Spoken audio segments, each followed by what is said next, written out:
Hola, buenas tardes.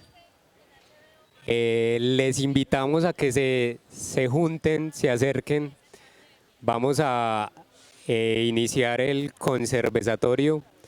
El conservatorio es un espacio que nace en un lugar así, un espacio público donde suceden tantas conversaciones y esta es una.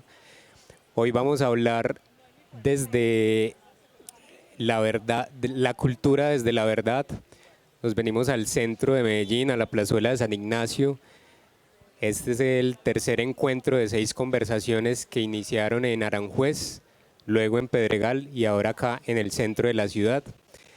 Y les vamos a invitar a que conversen con nosotros porque nos tomamos la palabra con cerveza en mano. Y quien quiera compartir con nosotros una cerveza, la idea es que compartan también con nosotros unas palabras sobre la verdad como un punto central. Y hoy la cultura tiene unas voces importantes en la mesa central, por así decirlo, pero la idea es que la palabra fluya. Nos acompaña David Robledo, María del Rosario Escobar, Marta Villa y Liliana Vázquez, quien va a ser la encargada de decir quiénes son estos nombres que acabo de mencionar. El propósito también de traer este conservatorio al centro, a la Comuna 10, así como estuvo en la Comuna 4 y en la Comuna 6, es que las personas se apersonen del informe final que va a entregar la Comisión de la Verdad a final de año y que este informe llegue a sus manos y desde sus manos llegue a otras, para que la verdad sea el tema central en nuestra ciudad a final de año. Y el conservatorio lo que intenta es que la palabra fluya, la verdad fluya y esté en diferentes voces. Hoy, hablando desde la cultura, que el centro es un eje importante para hablar de la cultura. Entonces, Lili, te dejo con la palabra. Ojalá muchos y muchas de ustedes se tomen la palabra porque hay cerveza para compartir también. Bueno, muchas gracias, Dani. ¿Quiénes de los que están por aquí quieren cerveza? Bueno, entonces pueden por aquí pasar, que les entregamos, aquí está la cerveza, no la tienen que pagar porque vamos a conversar. Entonces pueden pasar, vamos a mojar la palabra. Yo voy a empezar mojando mi palabra con mi cerveza.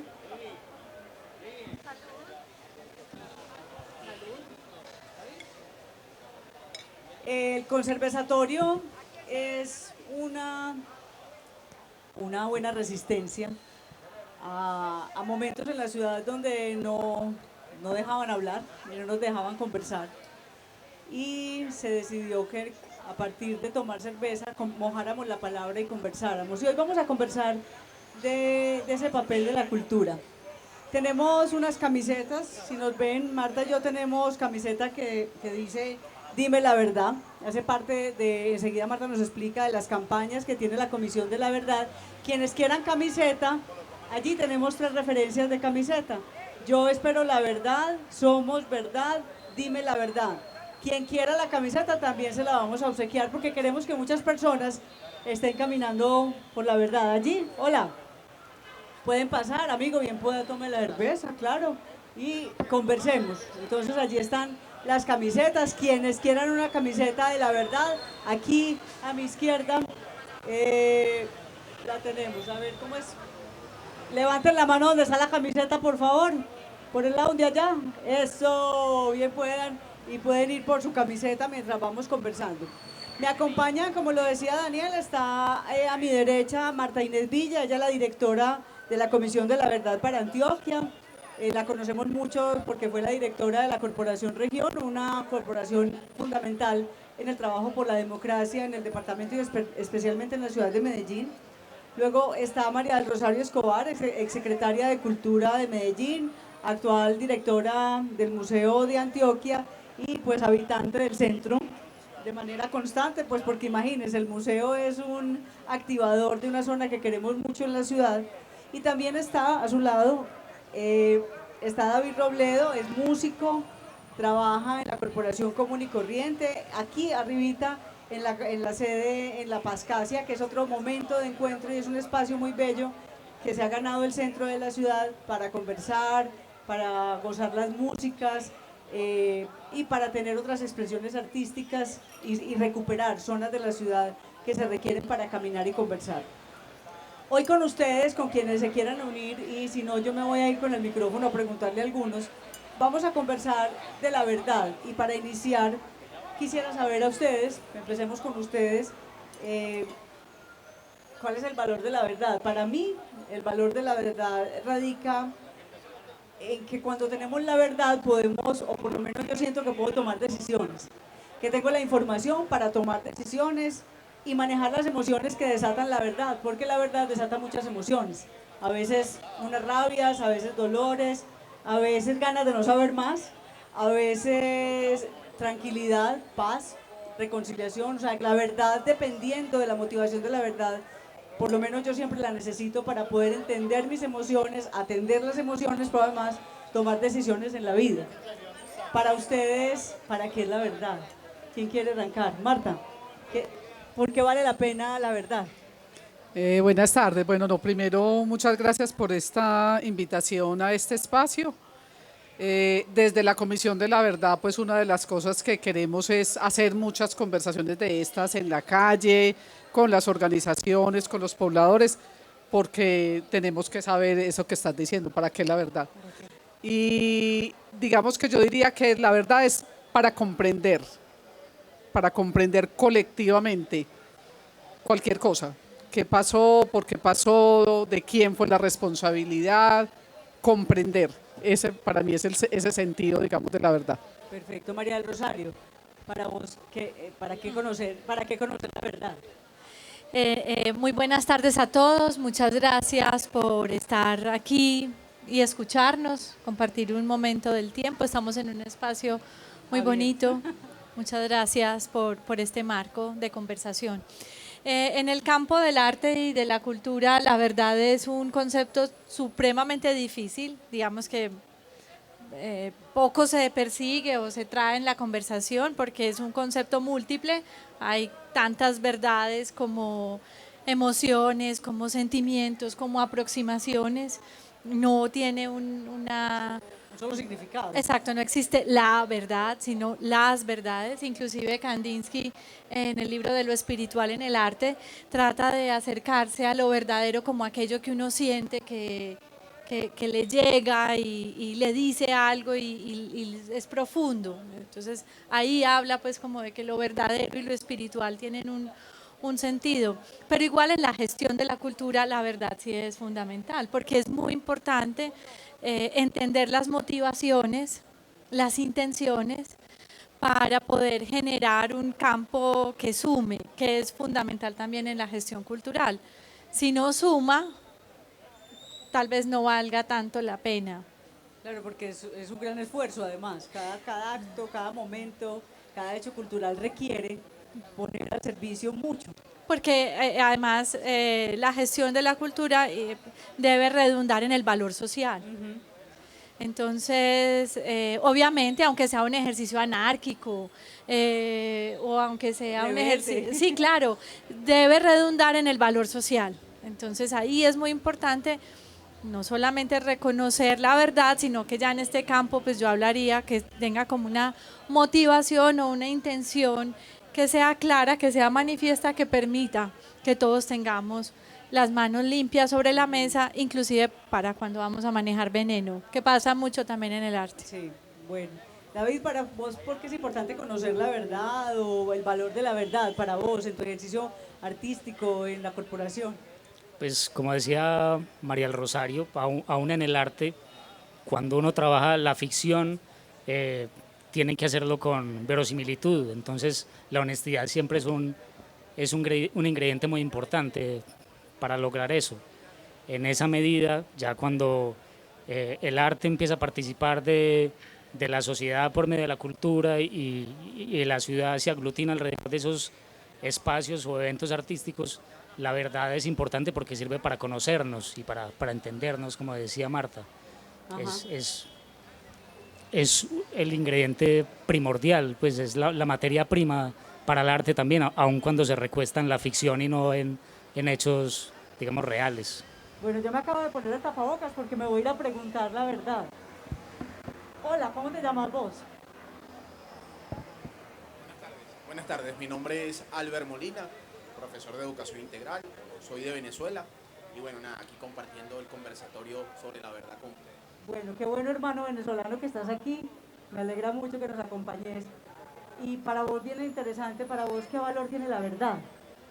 Bueno, la verdad, no hay verdad absoluta, pienso que viene de la educación, de los valores, de lo que te expresas en el mundo, de lo que observas y de cómo interactúas con el ser humano hoy en día.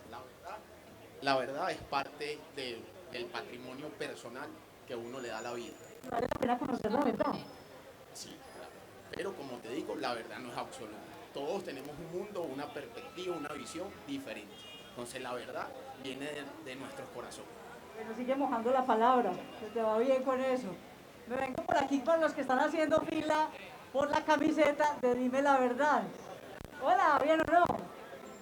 ¿Qué más, Juan Camilo, bien o no? Cerveza y esperando la camiseta. ¿Cuál es la camiseta? Usted se está tomando una camiseta del conservatorio, Camilo. Camilo, ¿por qué vale la pena la verdad? ¿Para vos qué es la verdad? Es que la tiene estéreo con el sonido de las palabras. Pues al saludo con sabrosura, pero dime por qué es importante la verdad. Porque la verdad es la mejor, porque el de unos mentirosos se los lleva el diablo, palos propios, usted sabe. ¿Usted ya está en esas o qué? Usted ha dicho muchas mentiras. Yo me volé, qué miedo. Ah, te descara. Pues bueno, tiene que ver la verdad con las distintas expresiones, ustedes lo estaban diciendo, tiene que ver con lo que cada uno siente, hace, expresa, dice, con las visiones. Muchachos, muchachas, estamos conversando de la verdad, ustedes que están allí compartiendo y especialmente desde la Comisión de la Verdad y la Cultura. ¿Cómo estamos, Marta, preparando y bueno, contarle a quienes nos acompañan aquí la entrega de un informe final, producto de un trabajo de mucha escucha? Yo leía hoy unos mensajes de Twitter que dice, la escucha me ayuda a transitar y afrontar las afectaciones de los conflictos. Pues vía el arte ha ayudado, quienes de los equipos profesionales de la Comisión de la Verdad indicaban que gracias a las expresiones artísticas en cada uno de los encuentros que han hecho, en todo el proceso investigativo, han hallado que el arte, las expresiones han ayudado a tramitar un montón de emociones, incluso de datos o de historias que no habían salido, y gracias a las expresiones artísticas, llamemos esto teatro, pintura, danza, cuentería, relatos, han podido salir un montón de historias que ahora a través de la Comisión de la Verdad han tomado forma y han tenido espacio por lo menos para ser compartidas. Cuéntanos un poco de ese informe, qué podemos esperar, para cuándo, cómo va ese proceso de esa escucha activa. Bueno, primero voy a devolverme un poquito, sobre todo para las personas que están aquí, para contarles un poquito qué es la Comisión de la Verdad. Claro. Entonces, lo primero es que la Comisión de la Verdad nace del acuerdo de paz que se firmó y que se construyó durante varios años entre el gobierno y la guerrilla de las FARC. Cuando se hace este acuerdo, entonces se dice, necesitamos muchas cosas como país para avanzar en el camino a la paz. Necesitamos, primero, pues que estas guerrillas, habían 14.000 hombres y mujeres en armas, dejen sus armas y empiecen a transitar, digamos, el camino hacia la civilidad, hacia la participación en las instituciones democráticas. Necesitamos que estas personas se reincorporen a la vida civil, pero había otro montón de cosas que eran de la sociedad, que no son solamente para las FARC.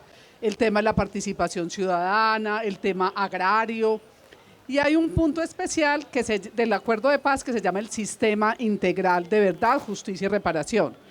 Ese puntico crea 3 instituciones. Una, la Jurisdicción Especial para la Paz, que es una institución encargada de juzgar a las personas que firmaron el acuerdo de paz y de establecer cuáles fueron las responsabilidades que establecieron. 2, la unidad de búsqueda de personas dadas por desaparecidas, que lo que hacen es buscar las personas que han sido denunciadas como desaparecidas y ayudar a la familia a encontrarla. Y 3, nosotros que somos la Comisión de la Verdad. La Comisión de la Verdad tiene una duración de 3 años. Dentro del 27 de noviembre nosotros vamos a cumplir ese periodo que nos fue establecido, digamos, por la Constitución. Entonces, ¿qué nos dijeron? Dijeron, mire, no basta con no tener armas, no basta con solucionar el problema agrario, con tener participación. Necesitamos saber la verdad de lo que pasó en el conflicto armado en Colombia. ¿Por qué en Colombia nos demoramos décadas y décadas en un conflicto como este? ¿Cuáles fueron los impactos de ese conflicto armado? ¿Esto cómo afectó a las víctimas? ¿Cómo afectó a los territorios? ¿Y quiénes fueron los responsables de esto? Entonces, cuando hablamos del informe final, hablamos de que a la Comisión de la Verdad le dijeron, mire, ustedes deben contarle al país eso, qué pasó y por qué pasó. Entonces, cuando hablamos del informe final, no es un informe final para el país, porque seguramente el país va a seguir hablando durante muchos años, muchas décadas, en relación sobre qué fue lo que pasó, pero es el producto de la labor de la comisión. Entonces, ¿qué ha hecho la comisión en estos 3 años? Hemos escuchado así testimonios como los que escuchamos ahorita, hemos escuchado alrededor de 20.000 personas que en todos los lugares de Colombia nos han dicho cuál es su verdad, qué fue lo que les pasó. En relación con el conflicto. En relación con el conflicto armado, no con todo, sino en relación con el conflicto armado. Pero también hemos escuchado a los responsables, y esto es muy importante, porque hemos escuchado a las personas que estuvieron en la guerrilla, hemos escuchado a exmilitares, hemos escuchado a personas que estuvieron en la justicia, a periodistas, a expertos, a líderes sociales, también hemos escuchado esa verdad. Y hemos recibido unos informes muy importantes que ha hecho la sociedad. Una de las cosas más difíciles y más afortunadas también para la Comisión de la Verdad es que mucho antes de la comisión mucha gente está intentando saber esa verdad. Claro, la estaban recogiendo porque además hacía falta, porque cuando no hay esa verdad queda como, se enquista. Queda un gran dolor en las comunidades, en las familias, en las personas. Exacto, entonces la comisión ha recibido alrededor de 500 informes que vienen de organizaciones, de víctimas, de academia, de organizaciones sindicales que cuentan también su verdad. Entonces, el informe final es el producto de todo eso, de la escucha de esas 20.000 personas, de los informes que hemos recibido y de otro montón de información con las que cuenta el país. Es un poco eso. Bueno, y ese informe se va a entregar y queremos, además de quienes nos acompañan aquí, que están tomando la cerveza, que van a recibir la camiseta, que van a conversar con nosotros, Ibatam, levanta la mano, Ibatam, por allá, este muchacho con la camiseta, quienes estén interesados en hacer parte de unas reuniones que vamos a hacer para quienes quieran conocer el informe, lo quieran escuchar, pase amigo tranquilo, pueden con Ibatam ahorita, allí el de las camisetas, se inscriben porque vamos a hacer invitación a quienes quieran. Entonces, quienes lo quieran hacer con Ibatam ahora se inscriben para que hagan parte de esa entrega del informe y conozcan. Es un punto de partida, se recoge una información que es útil, porque esto no para aquí, no están todas las verdades contadas tampoco, ¿cierto? Pero por lo menos ya tenemos cómo mirar parte de esa historia. Y quisiera saber, María del Rosario, en esta hay una afirmación que hicimos desde la invitación y es, desde la cultura somos verdad. ¿Cómo la cultura ayuda a tramitar, a soltar esos nudos que quedan en un conflicto armado como el de Colombia? Porque el Museo de Antioquia ha activado muchas alternativas, porque la ciudad de Medellín, y a usted le tocó como secretaria de Cultura tocar en los territorios muchos dolores y ayudarlos a desencadenar con la ayuda de la Secretaría de Cultura. La cultura ayuda a esa verdad. La cultura tiene una capacidad enorme de generar conexiones en el tiempo, entre tiempos distantes, entre personas que están también distantes en la geografía o inclusive conversaciones que son imposibles. Por eso nos permite generar un proceso de sanación fuerte, porque permite que lo que es mío individual pueda ser puesto en un colectivo que sucedió hace mucho tiempo o que recientemente sucedió o que le sucedió muy parecido a una persona que yo considero que es completamente distinta. Es decir, nos hermana en un asunto común, humano, que es el mundo de lo sensible y también de la comprensión. Pongo casos muy claros, como por ejemplo, voy a poner uno que creo que todos conocemos, que se llama el cuadro Horizontes de Francisco Antonio Cano. Es esta pareja, Es una que pareja va mirando hacia el horizonte, que va con señalando el horizonte. es un cuadro de 1913. Todos sentimos que de alguna manera nuestras familias pueden ser esa familia, pero también otros podrían decir, no, esa no es mi familia, yo soy afro, mi familia no es blanca. Otros podríamos decir como yo, no, se parece a mi familia, pero no es mi familia, yo soy mestiza, esos son muy rubiecitos, no tiene nada que ver conmigo. Otros pueden decir, el señor tiene un hacha y mi tierra fue completamente arrasada, no me gusta el hacha, y así sucesivamente. Hoy, por ejemplo, el colectivo Fuerza y Graffiti tiene una obra en el museo a propósito del himno nacional, del himno de Antioquia. Separa una línea del himno, aquella que dice, deja que aspiren mis hijos, y lo trae a un momento totalmente contemporáneo con la juventud y la protesta social. Esa aspiración de la juventud, para ello soy ahogada en gas lacrimógeno.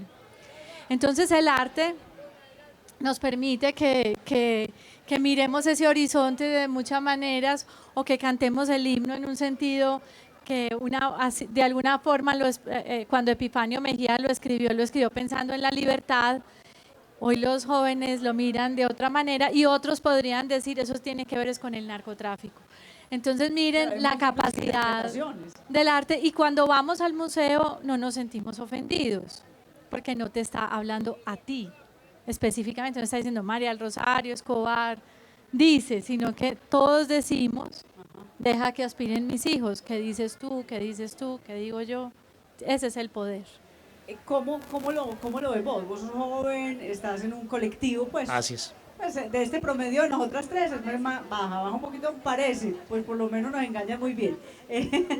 Pero en esa lectura y esa conexión con las músicas, ¿cómo logra la música también empezar? Porque indudablemente han emergido un montón de mixturas, de géneros, de opciones, de líricas, también de expresiones que quieren contar otras cosas. O sea, la música también ayuda a detonar esa verdad. Sí, nosotros todo el tiempo nos estamos cuestionando cuál es nuestro lugar en todo este problema y cómo podemos procurar desde nuestro oficio, el ejercicio de nuestra vocación, aportar a esa construcción de la verdad. Pues hemos llegado a varias conclusiones, no todas muy afortunadas, pero creemos que en el arte, que trabajamos no solo con música, sino también con artes visuales y literatura, digamos que el lugar en el que encaja nuestro oficio en esta construcción de verdad es que el artista tiene una facilidad para contar cómo actúa esa realidad al interior de las personas. Ese perfil de la verdad no está contado en la crónica o el periodismo o en otro tipo de registros históricos. Entonces el esfuerzo que hacemos desde La Pascasia, y que es muy parecido al del museo, pero pues en nuestra medida, es intentar elaborar un discurso a partir de esa cantidad de voces, que es lo mismo que hace la comisión, que es construir la verdad a partir de un montón de testimonios. Entonces, a partir de, digamos, de un montón de monólogos interiores, construir el sentimiento que genera la realidad en nosotros.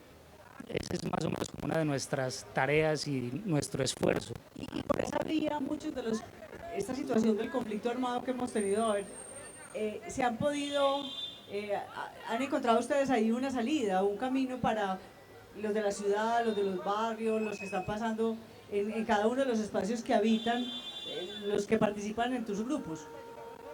Sí, pues tan sencillo como que habitar el centro lo transforma un poco y en este momento que la situación está un poco difícil otra vez como en asuntos de seguridad, mientras más gente está en la casa, más segura es la calle. El museo, por ejemplo, ocupa un lugar todavía más difícil que el que ocupamos nosotros. Entonces, habitarlo ya es una tarea muy importante. Y ahora habitarlo con un discurso le da más sentido a esa actividad. Ahí vamos, nos vamos a gastar la vida entera encontrándole sentido a esto, pues, pero por lo menos ahí vamos. Perfecto, me voy a hacer otras preguntas en relación con esto. De la verdad, vos te presentaste al ladito porque querés saber algo. Pues sí, me gustaría saber qué es lo que está sucediendo acá. Estamos conversando de la verdad. Para vos, ¿qué es la verdad? ¿Ha sido importante en tu vida la verdad? Pues sí, como hay verdad y como hay mentiras. ¿Cuál te has encontrado vos más en tu vida? ¿Ha sido más frecuente la mentira o la verdad? La verdad, ¿Y para qué sirve saber la verdad? para estar pues, más seguros y confiar más y todo eso. Aquí estamos conversando de la verdad y el valor que tiene la verdad, especialmente para resolver asuntos del conflicto armado y de lo que le ha pasado a este país. Eso estamos conversando. Aquí te dan una cerveza si la quieres tomar y allí te sacan una camiseta así como la que yo tengo. No, no toma cerveza. Bueno, y usted que está ahí tan encarretado con la cerveza y con el cigarrillo, pero nos van a poner a fumar a todos, hombre. ¿Por qué es importante saber la verdad? Bueno, en un término, en un sencillo, la verdad no se sabe. No, que le van a decir a uno la verdad.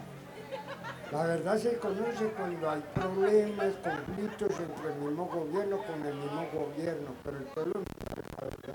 Este esfuerzo que ha hecho la Comisión de la Verdad, porque se han hecho reuniones en todo el país, en distintos grupos, para conocer las verdades. ¿Vos crees que si a los grupos, déjame acabar, que si a los grupos en los barrios, en las zonas donde han pasado conflictos muy fuertes, se pueda conversar, la gente conversaría? Bueno, en los barrios no tanto, en los mismos pueblos. Digamos, en Magdalena Medio, un conflicto que empezó con el paramilitarismo y terminó con la guerrilla, prácticamente la FARC, el ELN, se adueñaron de eso por un conflicto que no tenía nada que ver, que era, empezando que por la libertad del pueblo para el pueblo, y nunca se dio el pueblo para la libertad, simplemente el gobierno para la libertad, entonces no es verdad. ¿Vos crees que no hay verdad por eso? Porque queda en un solo espacio. Empezamos, tuvimos un presidente, muy bueno, puede ser, Álvaro Uribe Vélez, hizo un proyecto de proteger al pueblo y se le salió de la nada, ¿no? Bueno, hemos ido cambiando. ¿Vos cómo es que te llamas? ¿Ah? Carlos Becerra. Carlos, ya me diste ahí ya un panorama bien interesante de cómo las verdades se van moviendo y se van cambiando según los gobiernos y según también lo que el pueblo habla, conversa o no conversa. Ya está saliendo en Teleantioquia, mi mismo. Bueno, aquí... No, Camilo, no más, usted ya conversó, no, Hola, ¿qué hay? ¿Cómo te llamas? Diego Álvarez. Diego, ¿por qué vale la pena conversar de la verdad? Bueno, la verdad a veces jalarla para un lado, para lo que más convenga. Para uno de los lados. Claro, cuando se trata de decir la verdad es muy difícil, porque cuando tú das una cosa y que en el momento dado tienes algo escondido, no quieres decir, pues usted trata de evadirla y la tira para el lado que más le convenga a la persona. Miren nomás ahí. Al dueño del secreto, o sea, el dueño del secreto trata de moverla para un lado o para el otro. Para el otro, pregúntele a Uribe, Uribe nunca fue paramilitar. Y aquí cuando Uribe fue gobernador de Antioquia, ¿quién formó las Convivir y quién formó que en ese tiempo aquí las milicias que teníamos aquí con este problema? Uribe llegó, se las llevó para Córdoba, a Tierra Alta, para ese lado.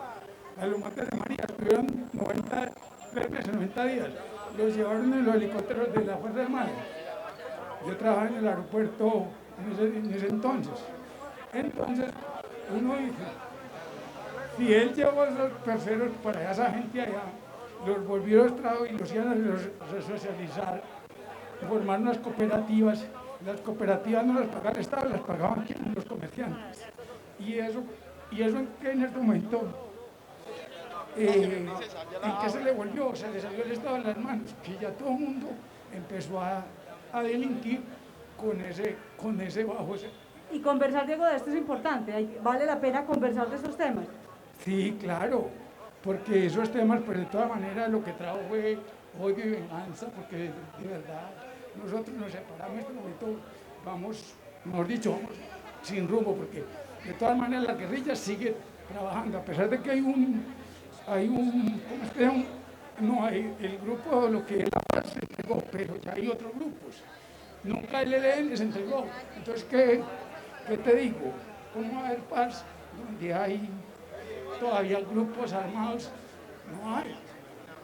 Bueno, muchas gracias y sigamos ahí en la fila de la camiseta de la verdad, porque lo que nos cuentan ellos tiene que ver con esa necesidad de conversarlo, de volver la palabra. ¿Cómo va a aparecer toda esta expresión de la cultura en el informe? ¿Cómo va a ser presencia en este informe todas las expresiones, lo que nos están diciendo y las distintas percepciones? Como le decía ahora María Rosario, le decía David también, hay muchas verdades y hay múltiples maneras, y también de la verdad además está la intención, está lo que quiero contar, está mi expresión, cómo aparece en el informe, cómo se está empezando a ver en la proyección.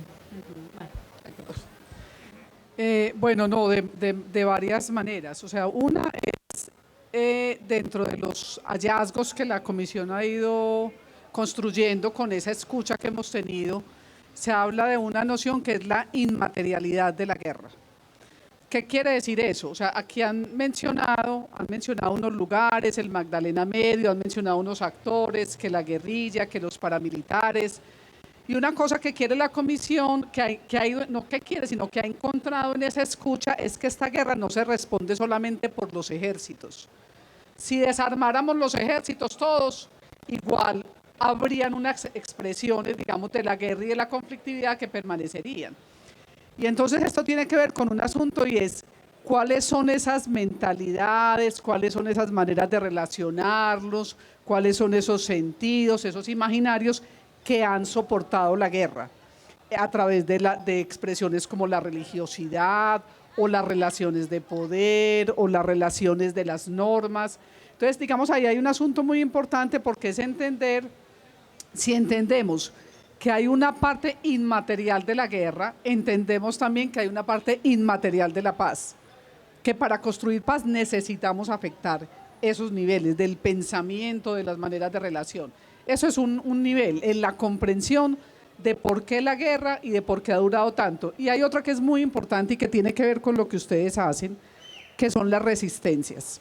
Una misión de la comisión fue decir, necesitamos comprender por qué la guerra, qué pasó, pero también cómo hemos resistido a la guerra. Y en esa conversación de cómo hemos resistido a la guerra, hemos encontrado en todos los territorios que la cultura es un elemento fundamental en que estemos aquí, en que no haya sido una devastación tal la guerra, que no la haya generado, porque ha habido organizaciones, expresiones culturales que han ayudado a entender y a nombrar, a elaborar todo esto que ha pasado, pero que han dicho además, no queremos olvidar, no queremos no ver, necesitamos oír y necesitamos elaborar.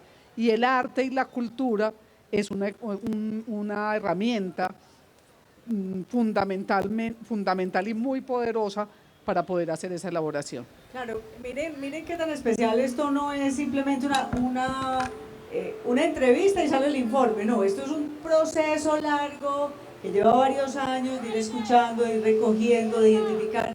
Y eso, María del Rosario, a mí se me viene a la imagen muchas cosas que pasan en Medellín, desde el colectivo de mujeres que se juntan para tejer y conversar a partir de tejer y a partir de ahí contar sus dolores, o como lo ha hecho el museo que tenemos aquí, de todo el tema del dolor y de la historia, lograr juntar todas las personas de la Comuna 8 para que a partir de retratos cuenten lo que pasó, pero también el gran concierto de rock o lo que hace Puerto Candelaria, que empieza a cambiar y a meter otros textos en los contenidos, en dimensiones como la de Barrio Comparsa, que sigue pasando con sus chirimías y con sus anqueros por los barrios para que se junten los barrios en las barreras invisibles. O sea, tenemos expresiones pequeñas, íntimas de urbanizaciones, de barrios, pero también tenemos dimensiones grandes que la ciudad se ha permitido, que el país lo ha hecho y que empiezan a decir que somos una resistencia. O sea, nos quieren matar, pero no vamos a dejar matar. O nos quieren meter a la guerra y no nos queremos meter a la guerra. Porque, por ejemplo, les cuento, yo participé en Arriba mi barrio en los 90. Una cosa clara era que los jóvenes que participaban de las organizaciones culturales, de los grupos de danzas, de los sancochos comunitarios, de los partidos de fútbol, encontraban una ocupación para que las bandas no los metieran a la guerra, porque era claro que no querían, no estaban en grupos religiosos, en grupos de oración, pero era su manera de sacar la bandera y decir, yo no quiero matar a nadie, yo opto por la vida. Esto para vos es mucho más sensible, lo tienes seguramente más identificado que yo. Cuando vienen personas de otras culturas, de otros lugares geográficos, no solamente fuera de Colombia, sino inclusive dentro del país, siempre hacen la pregunta de cómo lo ha hecho Medellín o cómo ha logrado Antioquia hacerlo. Inclusive creo que precisamente puede ser hasta por una situación de equilibrio de la vida misma, siendo un departamento, un territorio que ha puesto tanto para el dolor, también ha puesto muchísimo para tratar de sanar. Sí, y una creo tensión constante, la muerte y la vida. Por supuesto, así como también lo es un movimiento totalmente conservador, se le oponen también expresiones mucho más liberales y por eso es posible mujeres tan fantásticas como Débora Arango, Dora Ramírez, Ethel Gilmore, opuestas a hombres furiosos que no han querido darle voz y ellas aún así han persistido. Entonces sucede en el taller privado, pero también sucede en la expresión comunitaria y también creo yo las instituciones hemos aprendido muchísimo de esas experiencias comunitarias e inclusive creo yo que hasta un momento el Estado mismo, el gobierno también aprendió y es parte de aquello que constituyó el proyecto cultural de esta ciudad. Desde que se escribe el seminario Medellín Alternativas de Futuro y ese aire, esa ruta todavía trata de inspirarnos a nosotros. En mi caso, pues Arriba mi barrio, para hacerte pues todo el guiño, siempre ha sido... La generación pues que hacía tareas con nosotros, ¿no? Pero en los 80. Ah, eso sí. Sí, estaba muy presente. Entonces quiero pues decir que nosotros no somos sino herederos de una larga conversación en esta ciudad y tratamos de mantenerla viva para llevarle también esas noticias a otros, de pensar que solo el camino es posible, solo el camino de una conversación amplia y constante, porque como ahora lo decía Marta, si está puesto en los imaginarios, si está puesto todavía en aquello que es difícil percibir en la palabra más evidente, tendremos que trabajar muchísimo más para acentuar el mensaje con mayor profundidad. David, ¿qué habrá que hacer o qué proponer para seguir contándonos las verdades, ¿cierto? Como para seguir conversaciones distintas, no solo con la palabra se conversa con los gestos, se conversa con muchas expresiones. ¿Cómo seguir conversando sobre esto? El informe final que se entrega a finales pues, de este año y que tendrá su debida socialización y quienes quieran ser parte de esa socialización. Entonces, Camilo, vamos despacio y vamos ordenándonos, Camilo. Muy difícil esto. Entonces, así es el tema de la verdad, Camilo, así es. Exige paciencia. Requiere mucha paciencia y requiere un orden a veces distinto al de uno, ¿cierto? Y terquedad y todo esto, entonces... Muy bien. Que muchas gracias. Que muchas gracias. ¿Cómo seguir estas conversaciones? ¿Qué están haciendo ustedes? ¿Cómo permanecer en una, porque es que además de unas violencias llegan otras. Ahora Diego nos decía, es que se van unos grupos y llegan otros, y hay otros conflictos, hay otras presiones, esa fuerza de la guerra sigue andando. Sí, hay que dejar el diálogo abierto y que nunca termine. Nosotros en el sitio donde estamos no tenemos acceso a, digamos, a poblaciones vulnerables, pero tratamos de acoger en nuestra sede lo que pueda llegar y de hacer proyectos juntos con Casa Morada o con nuestra gente, porque sabemos que ellos tienen a primera mano otros temas que nosotros no. Sí, que están ahí siempre en primera línea. Nosotros estamos normalmente un poquito más atrás, pero siempre revaluando nuestro lugar en eso, y hay que mantener siempre las puertas abiertas de nuestra casa, de la Pascasia, para cualquier voz que quiera entrar.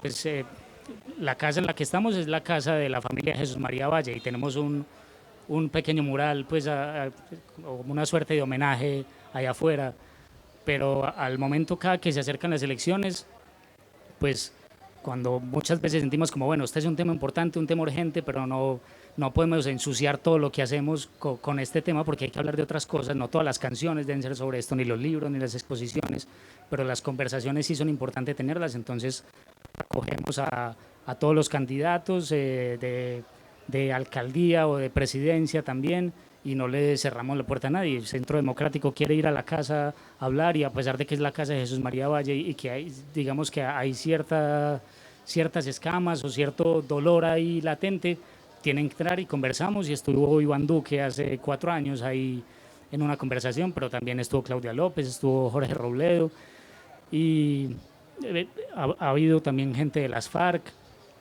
y ha sido incluso llamativo cómo los opuestos tienden a parecerse, y cómo la actividad de Centro Democrático fue la más parecida de las FARC, y las otras sí se parecen menos, pero es siempre estar revolucionando la población de la casa, y así tengamos visitantes asiduos que tengan acceso a distintas conversaciones y distintos contenidos, distintos perfiles de la verdad.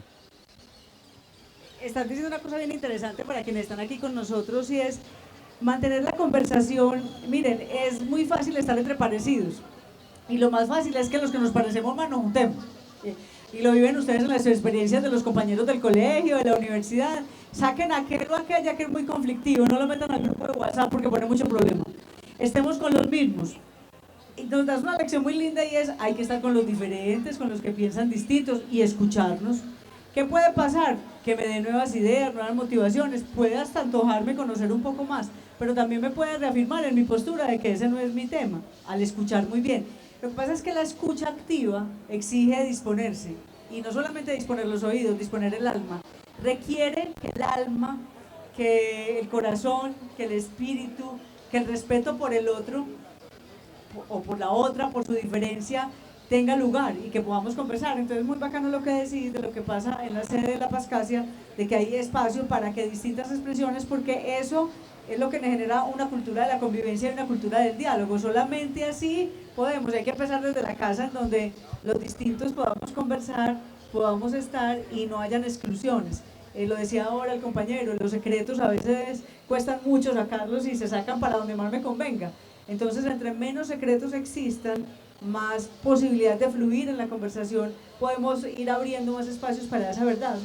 Querías hacer un apunte. Sí, es que una de las cosas que justificó la creación de la comisión y lo que estamos trabajando para el informe, lo han mencionado aquí, lo quería resaltar, que son las garantías de no repetición.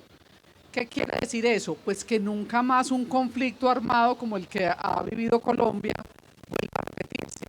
Hay veces tendemos a pensar que estamos igual, pero no estamos igual.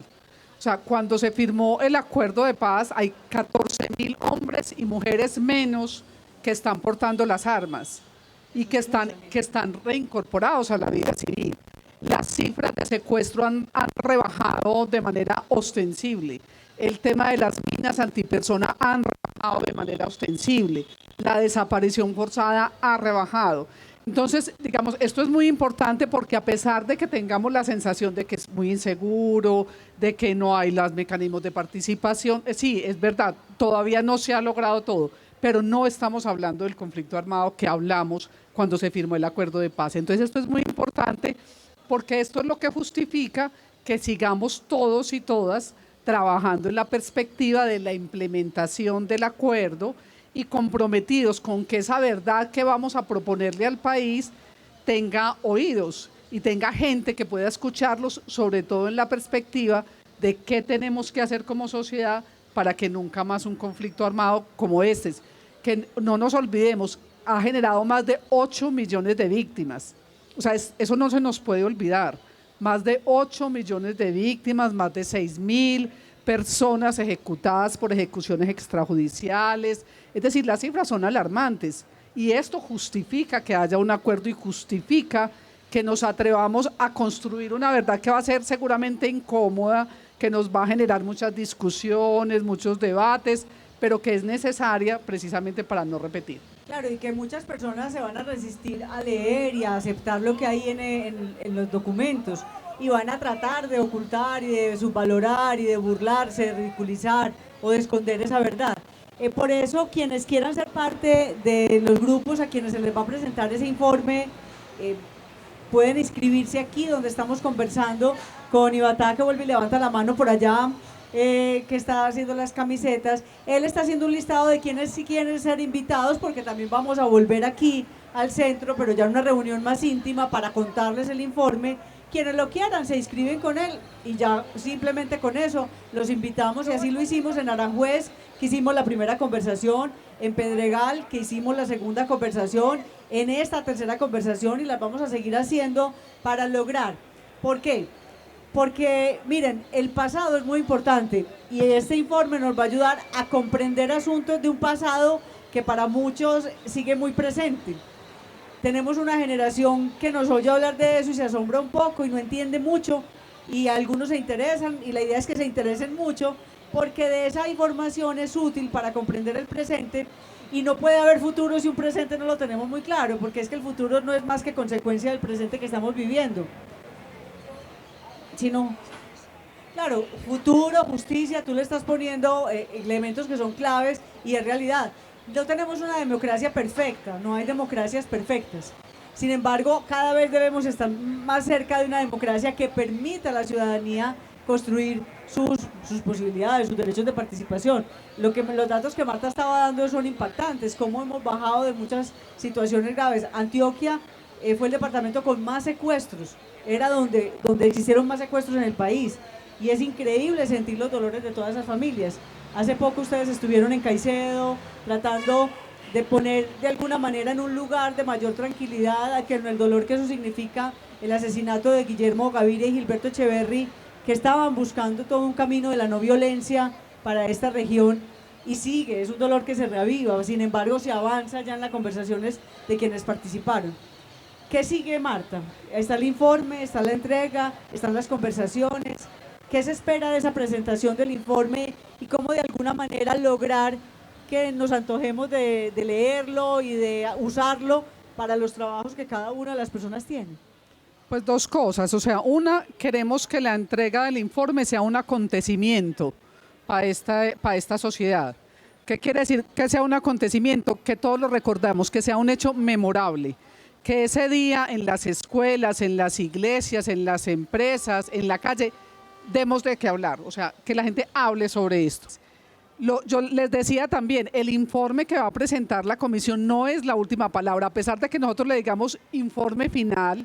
Lo que nosotros queremos desatar es una conversación, y vendrán muchas otras verdades, vendrán muchos otros puntos de vista, y esa es la perspectiva. No, o sea, nosotros vamos a intentar ser fieles a lo que hemos escuchado. Obviamente lo hemos dicho también. Las verdades siempre van a generar una incomodidad, y seguramente muchas personas van a querer decir, no, pero yo hubiera querido escuchar esa verdad que usted dice, o alguien desmovilizado diría, no, esa no fue lo que yo le conté. Lo que vamos a intentar nosotros de manera muy responsable es entregar al país una verdad que dé cuenta de esa escucha. ¿Es la palabra final? No. ¿Es el cierre de la conversación? No. Entonces, ¿qué pasa después del informe final? Primero ese acontecimiento, pero lo otro es que conversaciones como esta sucedan. Claro, necesitamos que mucha gente hable sobre esto, que se produzcan muchas maneras, digamos, desde la cultura, desde el arte, de contar esto, de debatir lo que pasó, también de polemizar. Nosotros no vamos a producir una verdad oficial. Eso es muy importante que lo sepamos. Es que no es un ejercicio de no es una verdad oficial, no es la última verdad. No, es que además vale la pena conversarlo, es que es necesario. Pero además es que eso es lo que se busca y en eso, María del Rosario, el tema de la cultura es esa posibilidad de tener todas las demás voces. Sí, porque en cultura hay polifonía, sí, siempre un proceso cultural entre más diverso es más valioso, de lo contrario simplemente pues es una receta bastante insípida. Entonces, si lo pensamos en la música, es más rica entre más instrumentos participan y lo hacen de la manera más adecuada. Inclusive entre más ritmos logre funcionar, en un museo entre más obras, más voces, más imágenes. Lo mismo pasa en la danza. Siempre la cultura es un proceso colectivo, o el arte surge de un proceso colectivo y de verdad es mucho más rico entre más diverso. Bueno, yo quisiera, David, para ir cerrando ya, ¿cómo concluirías vos? ¿Qué conclusión darías de esta postura en relación del arte, de la cultura, en conexión con la verdad?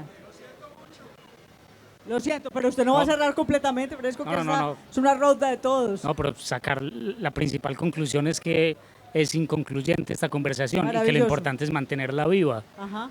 Esa es la principal conclusión, por paradójica que suene. No, es la verdad. Claro. Es un pedacito de la verdad. Es un pedazo de esa verdad. Mensaje final que quieras dejar, María del Rosario.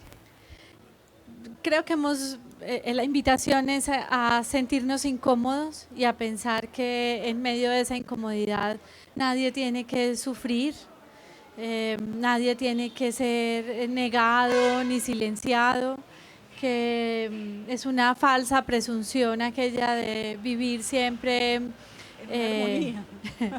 Exactamente, creo que eso ha significado mucho dolor en nuestro país, en donde la voz siempre la ha tenido el padre o una voz jerárquica en la casa que determina a qué hora se come, a qué hora qué se come, etcétera, cosas así. Creo que es el momento de repensarla. No pasa nada, por eso me puse aquí. Sí. Por eso lo exponemos públicamente y nos exponemos en la calle también, y no es una forma de exposición, simplemente es una invitación a construir una ciudadanía nueva, en donde es posible debatirlo pacíficamente, darnos la mano, cambiar y seguir. Perfecto. Marta. Digamos que la invitación es como comenzaste como comenzamos esta conversación, es a implicarnos. O sea, este tema, la verdad, no es una cosa que va a interpelar a otros, ni es una cosa que solamente le hace pregunta a quienes creemos que mienten, sino que la pregunta es cuánta verdad somos capaces nosotros de decir y de aceptar, qué tanto estamos dispuestos a incomodarnos. Esa yo creo que es la pregunta, porque no es un tema de los otros, es un tema que nos implica, y que para que esto tenga sentido y ese informe de la verdad tenga sentido, tenemos que apropiárnosla como sociedad, porque nadie va a hacer el trabajo por nosotros, ni como sujeto, ni como sociedad, ningún gobierno, ningún ejército, ninguna institución, si la sociedad no nos apropiamos de esto. Bueno, yo quiero agradecerle a todos y todas ustedes, gracias por facilitar esta conversación, tal pues como lo decían ustedes, quienes participaron, quienes estuvieron incluidos, quienes nos hicieron unas señas, allí me están señalando con un dedo, y usted va a volver a abrir la conversación y yo errándola.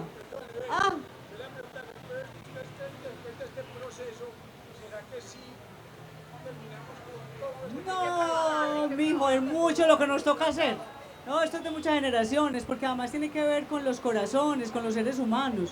Hay muchas rabias, porque primero tenemos que pensar que la violencia intrafamiliar termine, que hombres y mujeres nos cuidemos, que las niñas y niños sean cuidados, que no haya abuso sexual, que no haya maltrato, que a las mascotas no se les dé patadas, que no se las maten. O sea, nos corresponde ayudar a la construcción de un ser humano más amoroso, más respetuoso. Entonces, el trabajo es de muchos. Pero principio tienen las cosas. Tienen que pensar, y arrancamos y por eso provocamos esta conversación. Claro, ¿qué vas a decir?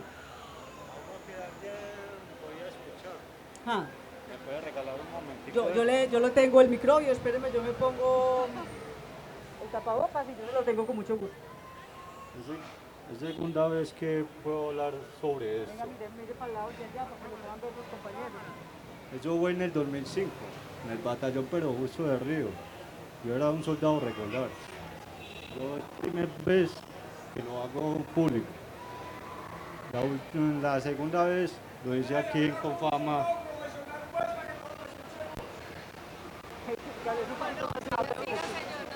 Esto fue sobre los falsos positivos. Yo pertenecía al batallón Pero Justo de Río y me obligaron a pertenecer, como dicen por ahí, a los falsos positivos. Me tocó que asesinar gente inocente y esconderme en un país vecino que es Ecuador. ¿Por qué? Porque cuando salí de prestar servicio me obligaron y si no, me dan de baja el falso positivo a mí. ¿Por qué no me lo dieron? Porque yo me gané la conducta. Por hacer las cagadas y hacer las cagadas bien. Pero yo la gente, cuando yo la veo marchando, no marchan por algo que pasa de verdad. Ya la gente, las víctimas están durmiendo ya hace rato. Como dicen por ahí, este país, las víctimas no se han despertado. Es para que estén despertando y suplicando que todo se dé cuenta. Álvaro Uribe es uno de esos involucrados en los falsos positivos. El comandante que está en este momento gagueando, el comandante de nuevos entonces de todo el ejército, está gagueando para la versión de la verdad. Eso fue obligado a los jóvenes para pertenecer a un grupo armado que era nada más con uniforme. Como le dijera yo, si usted no da un falso positivo, le dan a usted de baja. ¿Por qué? Porque si no hacía ese falso positivo, a usted no le dan permiso 15 días para irse para la casa. A los comandantes no le dan comunicación. Fuera de eso, el acento que ellos le daban, que era un teniente venido de escuela, y dar bajas, 9 bajas en menos de 2 años, un pelado que apenas sale de una escuela, a dar bajas de un guerrillero, sabiendo que un guerrillero tiene una experiencia de más de 20 años en las filas. Ellos les daba miedo combatir con la guerrilla. ¿Qué hacía? Era distinto todo. Eso. ¿Qué hacía el ejército? Entonces buscaba gente inocente de las ciudades, llevaban prostitutas, gente de la calle o gente marihuanera de los pueblos y los hacían pasar por falsos positivos a uno. Hoy, ¿cómo estás vos ya cuando has podido contar tu verdad? ¿Cómo te sentís? No, la verdad no la he podido contar porque en este momento hay fosas comunes que no las hemos podido sacar a la luz. Hay compañeros desaparecidos del ejército que prestaron servicio conmigo y les dieron falso positivo. ¿Por qué? Por no contar la verdad. Y a mí me tocó que irme del país. Apenas me entregaron la libreta militar y con la plata que me dieron de baja, con eso me fui para Ecuador con mi familia, con mi mujer y mi hijo. Bueno, gracias por contarnos aquí y por atreverte a decírnoslo ante todos nosotros. Yo le digo una cosa, gente estudiada que va a la marcha y estudian lo que es abogacía, estudien para defender a los derechos humanos. Es que los derechos humanos ya lo devolvieron negocio. Como dicen por ahí, ¿por qué le están tirando piedra a los derechos humanos? Porque ya se cierran en una oficina y no investigan. ¿Por qué no investigan a la fiscalía que está involucrada en esos falsos positivos? ¿Por qué Álvaro Uribe no lo han podido meter? Porque los duros de la fiscalía entonces están comprados por Álvaro Uribe. Y Álvaro Uribe no es el duro de este país, él tiene ya su cabeza. Y no lo digo porque es una persona muy podrida en La Plata. Bueno, muchas gracias, amigo, por haber compartido. Y bueno, aquí ya hay una manera de cerrar y de agradecerle a él, a todos los que han participado. Yo quisiera homenajear la verdad, homenajear esta posibilidad de conversar. Gracias por ser parte de esta conversación. Gracias, Marta. Gracias, María del Rosario. Gracias, David. Gracias a todo el equipo de la Comisión de la Verdad de Antioquia por este trabajo. Vamos a seguir conversando y les estaremos contando dónde vamos a estar y se inscriben quienes quieran ser parte de esa conversación a final de año de la Comisión de la Verdad. Nos vemos. Nos vemos en otro programa, otro día. Muchas gracias.